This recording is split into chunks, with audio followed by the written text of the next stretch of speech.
नमस्कार दोस्तों, high study channel पर आप लोगों का बहुत बहुत स्वागत है। एक नई वीडियो में एक नई रिक्रूटमेंट के साथ आप लोगों का बहुत बहुत स्वागत है। तो ये जो नई रिक्रूटमेंट है, ये रिक्रूटमेंट आई है आप लोगों की GIC री। तो GIC क्या होता है? General insurance corporation of India, और री का मतलब है री इंश्योरेंस। तो recruitment of the scale 1 officer, यानी कि एक अधिकारी लेवल की जॉब है, स्केल 1 के अधिकारी की जॉब है, और प्योरली ये गवर्नमेंट ऑफ इंडिया कंपनी, यानी ये कंपनी है, PSU बोल सकते हैं आप लोग इसको। ये गवर्नमेंट ऑफ इंडिया के अंडर में ही आती है। तो मोस्टली जो आप लोगों के रूल्स वगैरह चलेंगे वो गवर्नमेंट के हिसाब से ही डिसाइडेड होंगे। तो देख लेते हैं क्या क्या एलिजिबिलिटी है, क्या सिलेबस है, क्या एग्ज़ाम पैटर्न है, क्या एज क्राइटेरिया है, और क्या इसका फॉर्म भरने की तारीख रहेगी। वो सारी डिटेल में मैं आप लोगों को एक्सप्लेन करूँगा। तो थोड़ी सी बेसिक इन्फॉर्मेशन GIC के बारे में। तो GIC री इज़ द री insurance is the 10th largest insurance company, यानी पूरी दुनिया में 10वीं सबसे बड़ी कंपनी है ये री इंश्योरेंस वाली इन द वर्ल्ड। इसका जो नेटवर्क है इंडिया में तो फैला ही फैला है, एज वेल एज अब्रॉड, यानी कि विदेशों में भी फैला हुआ है। It is looking for graduate. तो इसमें जो वैकेंसी आई है वो ग्रेजुएट कैंडिडेट्स के लिए आई है, PG यानी पोस्ट ग्रेजुएट कैंडिडेट्स के लिए आई है। टोटल जो वैकेंसी रहेंगी आप लोगों की 110 वैकेंसी हैं। उसके बाद असिस्टेंट मैनेजर के पद पर आप लोगों को सिलेक्ट किया जाएगा, और आपकी जो पोस्टिंग होगी हेड ऑफिस में होगी। कहाँ पर होगी? मुंबई में। और अगर रिक्वायरमेंट होती है तो आपको anywhere in India as well as abroad में भी पोस्टेड किया जा सकता है। तो अब देखेंगे हम लोग टोटल जो वैकेंसी हैं, ये हैं आप लोग की 110 ऑफिसर की। आपका जो डेजिग्नेशन रहेगा वो रहेगा असिस्टेंट मैनेजर स्केल 1। फॉर्म कब से शुरू होगा? तो ऑनलाइन रजिस्ट्रेशन कमेंस फ्रॉम 4 दिसंबर, यानी 4 दिसंबर से आप लोगों का फॉर्म शुरू हो चुका है। उसके बाद लास्ट डेट रहेगी 19 दिसंबर।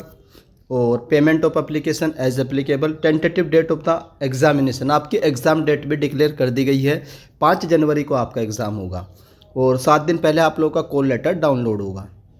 उसके बाद देख लेते हैं इसमें जो एलिजिबिलिटी क्या है, कौन कौन इसका फॉर्म भर पाएंगे, तो वो मैं एक्सप्लेन कर देता हूँ। जो जनरल की डिसिप्लिन है, इसमें टोटल 18 वैकेंसी है, और इसमें सिर्फ और सिर्फ आप लोगों के पास ग्रेजुएट होना चाहिए किसी भी डिसिप्लिन में, with minimum 60% marks for general OBC। तो आप लोगों के 60% मार्क्स कंपलसरी है अगर आप लोग जनरल के लिए भरना चाहते हैं, और SC/ST के लिए 55%। डिज़ायरेबल क्या है सर? इसमें डिज़ायरेबल क्या हमारे पास होना चाहिए? डिज़ायरेबल है, ये कंपलसरी नहीं है। डिज़ायरेबल का मतलब ये होता है अगर आप लोगों के पास पोस्ट ग्रेजुएशन इन MBA है या नहीं भी है तो भी कोई दिक्कत नहीं है। बस ये है कि अगर 2 कैंडिडेट इनको मिलते हैं, एक पोस्ट ग्रेजुएशन वाला, एक सिंपल ग्रेजुएशन वाला, तो ये इसको प्रेफर कर सकते हैं, इसको प्रेफरेंस दे सकते हैं। ये नहीं है कि उसी को देंगे, बस ये है डिज़ायरेबल। उसके बाद लीगल में देख लेते हैं। टोटल 9 वैकेंसी है, तो इसमें आपके पास बैचलर डिग्री इन लॉ होनी चाहिए। और यहाँ पर भी इन्होंने enrolment as advocate with minimum 60% marks for general OBC, तो परसेंटेज का क्राइटेरिया यहाँ पर भी रखा है। डिजायरेबल में लिख दिया LLM एक्सपीरियंस सिविल या साइबर वाले क्षेत्र में आप लोगों के पास एक्सपीरियंस होना चाहिए। उसके बाद देख लेते HR में। तो HR में भी आप लोगों के पास सिर्फ और सिर्फ ग्रेजुएट होना चाहिए, BA हो, BSc हो, BCom हो, MCom हो, BCA हो, MCA हो, BTech हो, MTech हो, कुछ भी अगर आप लोगों के पास सिंपल ग्रेजुएशन वाली डिग्री है, 60% आप लोगों के मार्क्स हैं, तो आप लोग HR के लिए एलिजिबल हो जाएंगे। And post graduation in HRM, तो HRM में आप लोगों के पास पोस्ट ग्रेजुएशन भी होनी चाहिए। तो ये जो अगर आप लोग HR के लिए भरते हैं तो आप लोग के पास दोनों होना चाहिए, ग्रेजुएशन प्लस पोस्ट ग्रेजुएशन। किस में होनी चाहिए? HRM में। बस यहाँ आप लोगों को दोनों चाहिए, ध्यान रखिएगा आप लोगों का। उसके बाद चलते हैं नेक्स्ट इंजीनियरिंग में।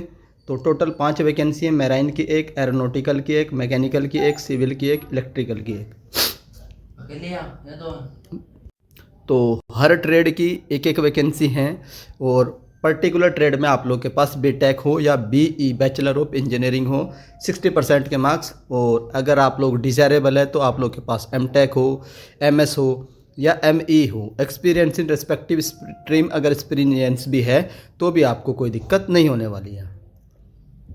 उसके बाद चलते हैं IT information technology. Total 22 vacancy है, इसमें आप लोग के पास BTech होने चाहिए, कंप्यूटर साइंस हो, IT हो, इलेक्ट्रॉनिक्स हो, और 60% मार्क्स आप लोगों के होने चाहिए।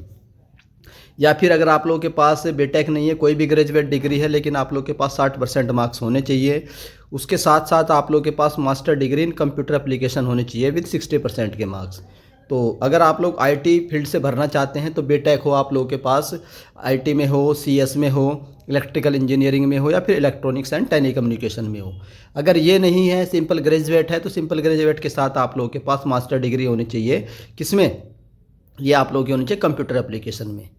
तो ये आप लोग का आईटी वाला है। यहाँ पर आप लोग का डिज़ायरेबल है कि ये कंपलसरी नहीं है, ये होगा तो भी ठीक है, नहीं होगा तो भी कोई दिक्कत नहीं है।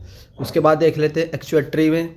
तो इसमें आप लोग के पास ग्रेजुएशन होनी चाहिए किसी भी डिसिप्लिन में, और 7 एज पर है minimum 7 paper of institute of actual society of India, institute faculty of actuaries London, out of which CS2 is a compulsory. तो ये क्राइटेरिया होना चाहिए एक्चुएटरी के लिए।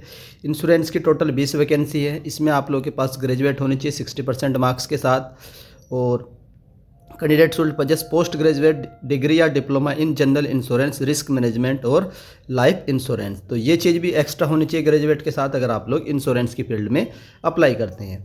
उसके बाद मेडिकल में है तो आप लोग के पास MBBS होनी चाहिए 60% मार्क्स के साथ। The candidate must be registered with Indian medical association. Further the candidate should have finish internship under MBBS degree on और बिफोर 1 नवंबर 2024। फाइनेंस में आप लोग के पास BCom होनी चाहिए। ये बहुत बढ़िया अपॉर्चुनिटी है। सिंपली जो आप लोगों के कॉमर्स वाले कैंडिडेट है, फाइनेंस में 18 वैकेंसी है। BCom होनी चाहिए 60% के मार्क्स के साथ, और 55% SC/ST के लिए।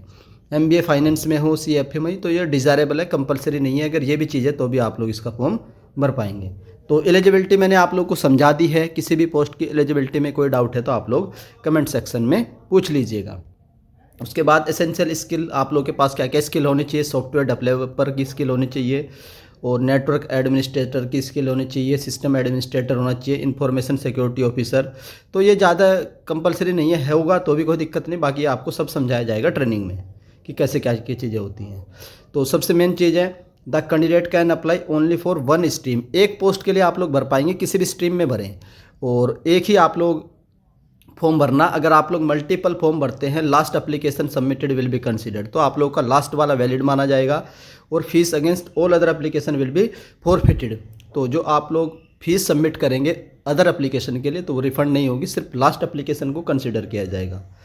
और जो आपका एज क्राइटेरिया, एजुकेशन क्वालिफिकेशन जो आप लोगों की कंसिडर की जाएगी वो 1 नवंबर 2024 तक कंसिडर की जाएगी कि इतनी एज होनी चाहिए, और ये आप लोगों के पास ग्रेजुएट डिग्री होनी चाहिए।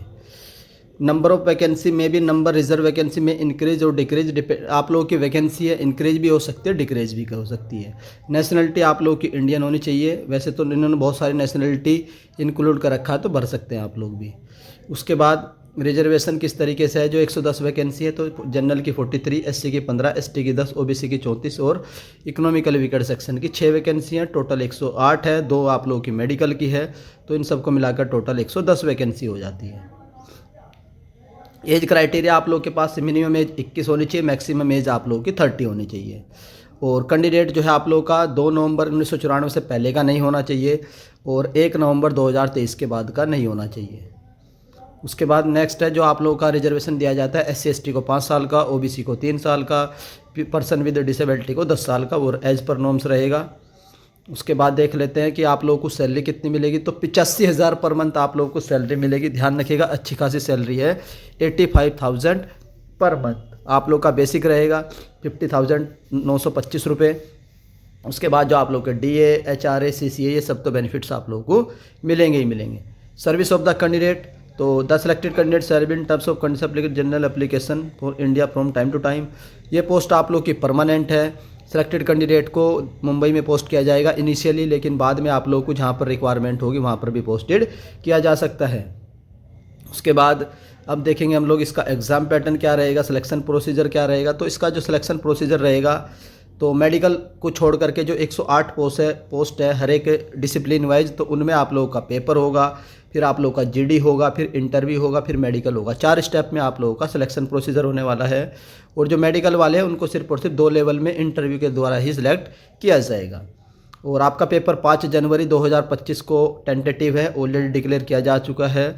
और आप लोगों का जो चॉइस ऑफ सेंटर है आपका, पेपर कहाँ होगा, तो ये सिटी दे रखी, आंध्र प्रदेश में राजमुंदरी होगा, उड़ीसा में भुवनेश्वर, आंध्र प्रदेश में ये। तो हर एक स्टेट की जिस सिटी में आपका पेपर होगा वो इन्होंने दे रखा है, उस हिसाब से आप लोग सेलेक्ट करके भर लीजिएगा। The candidate can apply only for one stream, 2 बार इन्होंने यहाँ पर रिपीट किया है कि एक स्ट्रीम के लिए ही आप लोग अप्लाई करिएगा। और the examination will be conducted online, आपका पेपर ऑनलाइन होगा। कभी आप लोग सोचे कि सर पेपर कैसे होता है, तो ऑनलाइन पेपर होगा। आप लोग अपना सेंटर को चेंज नहीं कर पाएंगे, तो पहली बार में ध्यान से भरिएगा। उसके बाद corporate however reserve the right to cancel any of the examination centre को वो कैंसिल भी कर सकते हैं अगर कोई प्रॉब्लम्स आती है। और उसके बाद नेक्स्ट है candidate will appear for examination eight an examination centre is on risk expense, तो कोई भी आप लोग को एक्सपेंस वगैरह नहीं पे किए जाएंगे विद जीआईसी की ओर से, तो आप लोगों को अपने खुद के पैसे से ही जाना है अपने एग्ज़ाम सेंटर पर। उसके बाद देख लेते हैं पेपर का पैटर्न क्या रहेगा। तो पेपर का पैटर्न रहेगा आप लोग का पार्ट 1 और पार्ट 2 और पार्ट 3, तो टोटल 3 पार्ट में आप लोग का ऑनलाइन पेपर होगा। पार्ट ए में जो आप लोग का पूछा जाएगा हाई ऑर्डर रीजनिंग एबिलिटी, तो 40 मार्क्स की पूछी जाएगी, 40 क्वेश्चन रहेंगे। पार्ट 2 में रीजनिंग रहेगी, इंग्लिश रहेगी, जनरल अवेयरनेस रहेगी और मैथ्स रहेगा और कंप्यूटर भी आएगा। तो ये आप लोग का टोटल 25 और 20 45 और 15 60 और 3 90 नंबर के ये आप लोगों के क्वेश्चन रहेंगे। 15 3 18 20 38 और 25 आप लोगों का 63 क्वेश्चन रहेंगे। उसके बाद नेक्स्ट आता है आप लोगों का जो पार्ट सी होता है डिस्क्रिप्टिव, तो इसके 3 क्वेश्चन रहेंगे आप लोगों के टोटल 30 मार्क्स के। तो इन सब को जो मिला करके जो आप लोग का ऑनलाइन पेपर होगा 150 नंबर का होगा, जिसमें 123 क्वेश्चन होंगे। डिस्क्रिप्टिव के भी 3 क्वेश्चन आएंगे, एस्से, प्रिसाइज और कंप्रीहेंशन, 3 क्वेश्चन 30 नंबर के, यानी 10 नंबर का एक क्वेश्चन रहेगा। उसके बाद for special stream candidate other than medical, तो जो स्पेशल स्ट्रीम है तो ये उनके लिए है पेपर, और ये आप लोगों का जनरल के लिए है, जो पहली पोस्ट है आप लोग का जनरल वाले कैंडिडेट के लिए। जो स्पेशल है ये उनका पैटर्न रहेगा, उसमें क्या चेंजेज इन्होंने करा है वो यहाँ पर आप लोग का प्रोफेशनल नॉलेज आ जाएगी, जो भी जिस रिस्पेक्टिव फील्ड से वो फॉर्म भरेंगे, 40 क्वेश्चन 40 नंबर के। बाकी चीज़ें सेम रहेंगी, उसमें कोई चेंजेस नहीं रहेगा। पेपर भी आप लोगों का 150 नंबर का ही होगा, 123 क्वेश्चन होंगे। सबसे बड़ी बात यह है कि आप लोगों को मिनिमम क्वालिफाइंग मार्क्स सिक्योर करने कंपलसरी हैं, 60% फॉर जनरल और 50% फॉर SC ST। और minimum qualifying marks for overall selection process के लिए भी आप लोगों को मिनिमम करना ही करना है, सबको मिला करके, ऑनलाइन पेपर को भी, ग्रुप डिस्कशन को भी, इंटरव्यू को, तो 60% तब भी आप लोगों के होने चाहिए।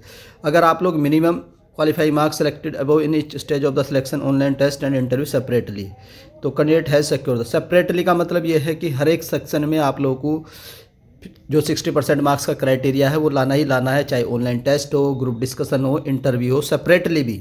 कंबाइंड तो लाना ही लाना है, सेपरेटली भी लाना है। उसके बाद the part B and part C of the examination will be common for candidate of all stream, वो तो आप लोगों का कॉमन ही है। पार्ट ए आप लोगों का टेक्निकल आ जाएगा। There will be penalty for wrong answer, आप लोगों को पेनल्टी भी दी जाएगी। आप लोगों की 1/4 की नेगेटिव मार्किंग रहेगी। Marks assign to the question will be directed from those हो, जो आप लोग पेपर आप लोग का बाइलिंगुअल रहेगा। Descriptive test will be conducted only through online mode, online होगा आपका डिस्क्रिप्टिव भी। क्वेश्चन डिस्प्ले होंगे स्क्रीन पर, आप लोगों को answer are to be type करके आप लोगों को आंसर देना। टोटल टेस्ट 150 मिनट्स का रहेगा, 30 मिनट्स का पार्ट ए रहेगा, 60 मिनट्स का पार्ट बी रहेगा और 60 मिनट्स का आप लोग का पार्ट 3 रहेगा। Candidate will be short listed for group discussion on the basis of overall performance in the objective paper and descriptive में 150 नंबर के आधार पर आप लोगों को सेलेक्ट किया जाएगा फॉर द इंटरव्यू के लिए। और जो कैंडिडेट है SC ST वाले will be pre requirement online training होगी उनकी। Corporation reserve extended the standard respective of minimum prescribe marks, वो चेंज कर सकते हैं। और ये तो आइडेंटिटी वेरिफिकेशन है। इंटरव्यू होगा आप लोगों का, तो candidate have been shortlisted in online examination called for group discussion and interview, जो कंडक्ट किया जाएगा कॉर्पोरेशन के द्वारा। GD and interview will be conducted at selected centre, तो सेलेक्टेड सेंटर पर इनके GD होंगे। उसके बाद ये डॉक्यूमेंट्स है, आप लोग को क्या क्या लेकर जाने वो बाद में एक्सप्लेन कर देंगे। ये सर्टिफिकेट्स हैं और ये आप लोगों की एप्लीकेबल फॉर EWS के लिए है। उसके बाद प्रोबेशन पीरियड रहेगा आप लोगों का 1 साल का, स्टार्टिंग में रहेगा, फिर बाद में इसको एक्सटेंड करके 2 साल का कर दिया जाएगा। आप लोगों का एक पेपर भी होगा लाइसेंस ट्रेडेड एग्जामिनेशन, जो आप लोगों को क्वालिफाई करना है, जो भी आप लोगों का प्रोबेशनरी पीरियड होगा। तो 2 साल का टाइम मिलेगा इसको क्वालिफाई करने के लिए। अगर 2 साल में भी आप लोग इसको क्वालिफाई नहीं कर पाएंगे तो आप लोगों को रिजेक्ट भी किया जाएगा। बॉन्ड भी रहेगा आप लोगों का 4, ये है आप लोगों का बोर्ड रहेगा कि आप लोग को मिनिमम 4 साल तो सर्विस देनी ही देनी है, इंक्लूडिंग द प्रोबेशनरी पीरियड। उसके बाद ये अप्लाई का तरीका है आप लोगों का, यहाँ से अप्लाई करने की ये वेबसाइट है, ये लिंक मैं आप लोगों को अपने टेलीग्राम ग्रुप में अपडेट कर दूंगा, वहाँ से जा कर के आप लोग इसको अप्लाई कर लीजिएगा। तो ये रिक्रूटमेंट थी। आई होप मैं सारी चीज़ें आप लोग को एक्सप्लेन कर चुका हूँ। फिर भी कोई आप लोगों का जेन्युइन डाउट रह जाता है तो कमेंट सेक्शन में पूछ लीजिएगा, वो डाउट मैं आप लोगों का कमेंट बॉक्स में ही क्लियर कर दूंगा। तो अगर वीडियो पसंद आती है वीडियो को लाइक कर दीजिएगा, चैनल पर फर्स्ट टाइम विजिट कर रहे हो तो चैनल को सब्सक्राइब कर लो, बेल आइकन को ऑन कर लीजिए। वीडियो देखने के लिए धन्यवाद, थैंक यू।